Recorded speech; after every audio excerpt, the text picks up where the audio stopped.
অনুষ্ঠানে উপস্থিত দিনাজপুর প্রেস ক্লাবের সভাপতি মহোদয়, সম্পাদক মহোদয় এবং সেই সঙ্গে আদিবাসী সমাজে আমাদের বিশিষ্ট চিন্তাবিদ, বুদ্ধিজীবী, এখানে সামনে উপবিষ্ট ব্যক্তিবর্গ, সঙ্গে সামনে যারা উপস্থিত আছেন বিভিন্ন পর্যায়ে আদিবাসী সমাজের শিক্ষিত বুদ্ধিজীবী সমাজের বিশিষ্ট অতিথিগণ এবং যারা আজকে আয়োজন করেছেন এই অনুষ্ঠান, আপনাদেরকে সবাইকে শ্রদ্ধা, সালাম, নমস্কার, জোহার জানিয়ে আমার দুই একটি কথা আমি বলার চেষ্টা করব। প্রথমত আমি অত্যন্ত আনন্দিত যে আদিবাসী ফোরাম এরকম একটা সুন্দর চিন্তা করেছে। এই চিন্তার জন্য তাদেরকে আমি ধন্যবাদ জানাই। আদিবাসী সমাজের মধ্যে যে অনেক ভালো যে সংস্কৃতির যে সমৃদ্ধি এই দিকগুলো রয়েছে ইতিমধ্যে আমরা আলোচনা করেছি, আমাদের আলোচকগণ বলেছেন। ইতিহাসের প্রেক্ষাপট সেটাও আপনারা আলোচনা করেছেন এবং বর্তমান আমাদের কিছু বাস্তবতা অবস্থা সেটাও আপনারা তুলে ধরেছেন। সেগুলোর থেকে হয়তো আমি যেগুলো বলবো সম্পূর্ণ যে নতুন কিছু বলতেছি তা নয়, আপনাদের কথাগুলোই হয়তো আমি কিছু কিছু পুনরাবৃত্তি করতে পারি। তার মধ্যে একটা হলো ঐতিহাসিক প্রেক্ষাপট। আমাদের অ্যাডভোকেট রিচার্ড সাহেব যেটা বলেছেন, 1855 সালের যে সাঁওতাল বিদ্রোহ, এটার ফল 20 বছর পরে এই জাতি পেয়েছে। ওই সময়ে ব্রিটিশ শাসক গোষ্ঠী কত লোককে তাদের রাইফেল দিয়ে গুলি করে হত্যা করেছে, মেরে ফেলেছে। নিরীহ আদিবাসী কোন ওই সময়ে তাদের তীর ধনুক নিয়ে ওই রাইফেলের সামনে দাঁড়াতে পারেনি। অনেক লোক সেখানে আত্মহত্যা দিয়েছে। তাদের রক্তপাতের ফল হচ্ছে যেটা আপনারা বলেছেন 85 সালের ভূমি সত্ত্ব আইন। কারণ ওই সময় ব্রিটিশগণ মূল্যায়ন করেছেন, এভালুয়েশন করেছেন যে তারা এই যে নিরীহ মানুষদেরকে মেরেছে, যেটার জন্য তারা দাঁড়িয়েছিল সেটা ছিল তাদের ন্যায্য একটা দাবি।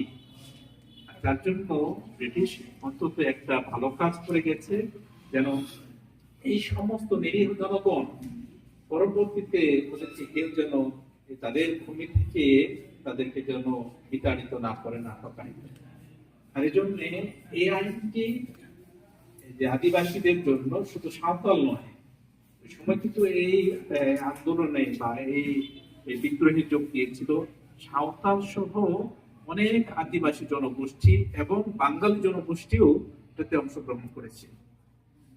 আর এটার ফল বা এটার আশীর্বাদ আমরা বলতে পারি যে 85 সালের যে ভূমি সত্ত্ব আইন, তাদের ভূমি রক্ষার জন্য যেটা তারা পেয়েছে, এত মানুষের রক্তের একটা ফল হচ্ছে এটা।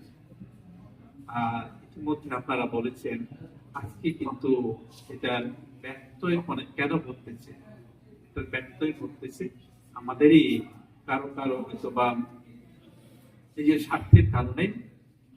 আমরা নিজের স্বার্থের কারণে কারো কারো জমি হস্তান্তর করার জন্য আমরা সহযোগিতা করতেছি, নামি বিভিন্ন পর্যায়ে হয়তো বা সেখানে কিছু টাকা পাচ্ছি, কিছু সুবিধা পাচ্ছি।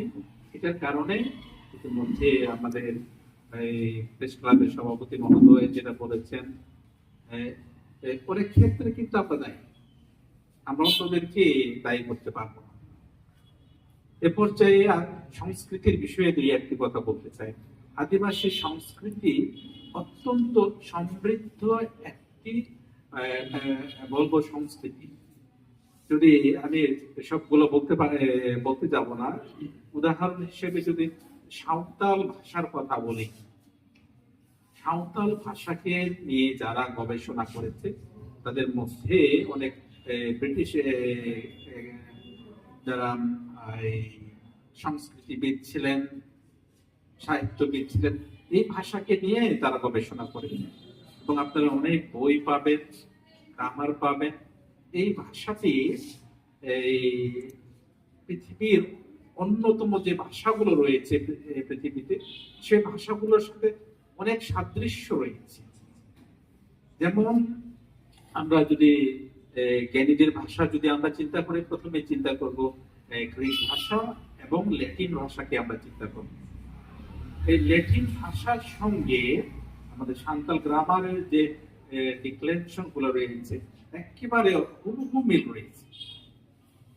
এই ভাষা যদি কেউ যদি ভালো মতো পড়ে, পৃথিবীর যে অন্যতম 5টি ভাষা রয়েছে, ইংরেজি, তারপরে স্পেনিশ, তারপরে ফ্রেঞ্চ, তারপরে জার্মানি, এই সমস্ত ভাষার মধ্যে একজন যে সাঁওতালি যে তার নিজের ভাষাকে জানে বা এই গ্রামার জানে, ওই ভাষার সঙ্গে আধুনিক যে অন্যতম যে ভাষাগুলো রয়েছে এই ভাষার সাথে খুব তাড়াতাড়ি সে প্রবেশ করতে পারে।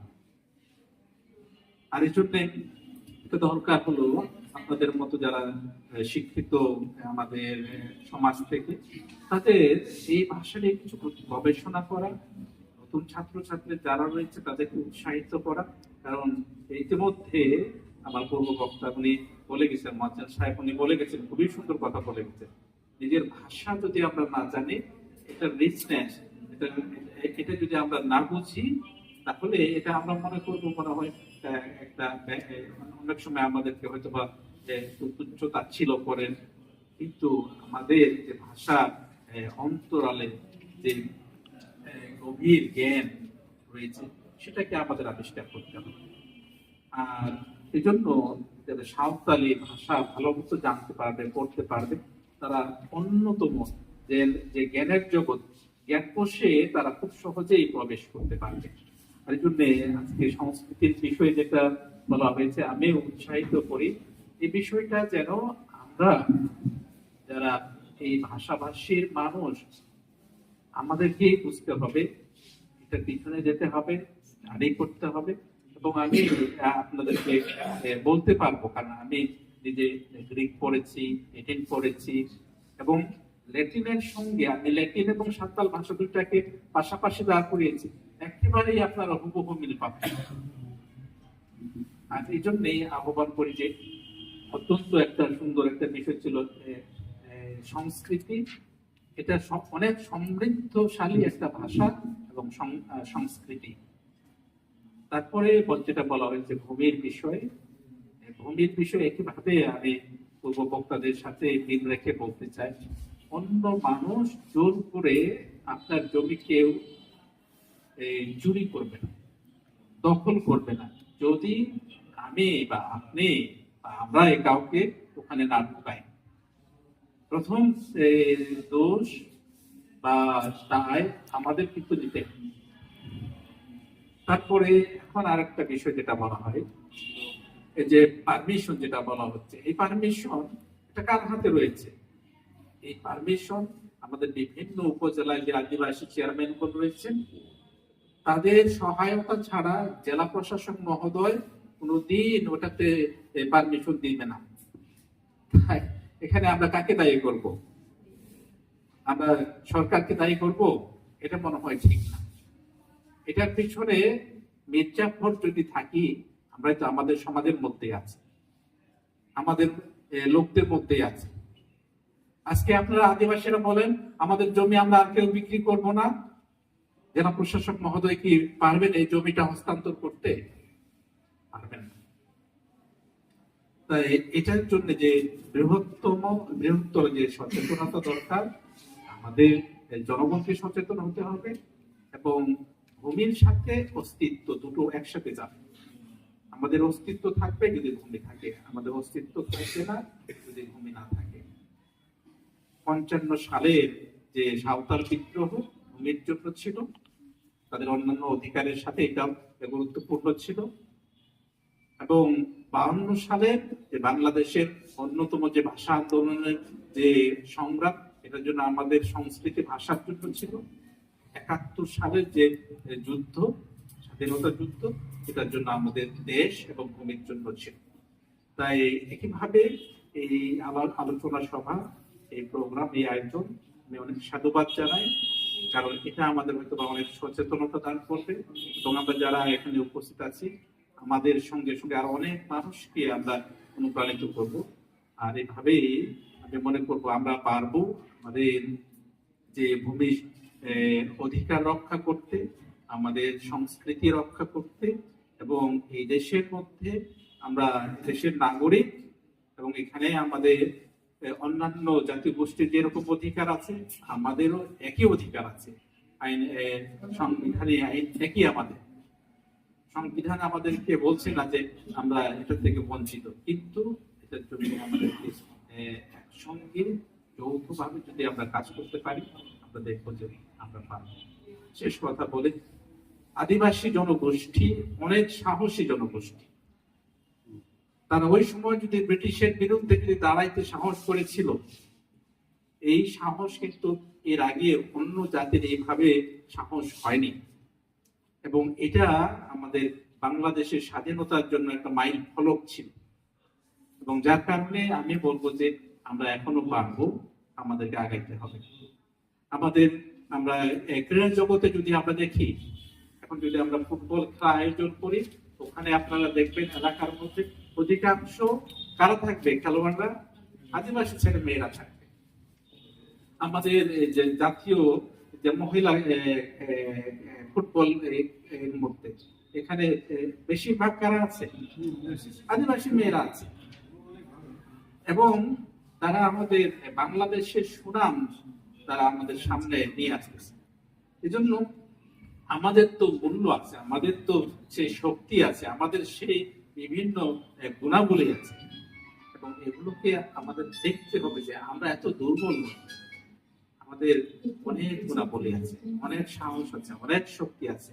এগুলোকে সম্বল করে সম্পদ হিসেবে নিয়ে যে আমরা যদি সামনের দিকে যাই, আমি মনে করি যে আমরা যদিও ক্ষুদ্র শব্দটা আছে, ক্ষুদ্র শব্দটা আমরা বাদ দেই, আমরা দেশের মধ্যে একটা বৃহত্তর জনসমাজের সাথে আমরা একসঙ্গে দেশ গঠনের জন্য, সমাজ গঠনের জন্য আমরা একটা ভালো গুরুত্বপূর্ণ ভূমিকা রাখতে পারবো।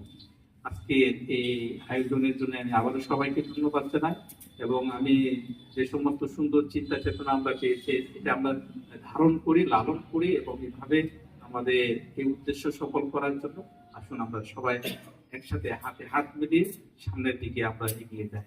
সবাইকে ধন্যবাদ।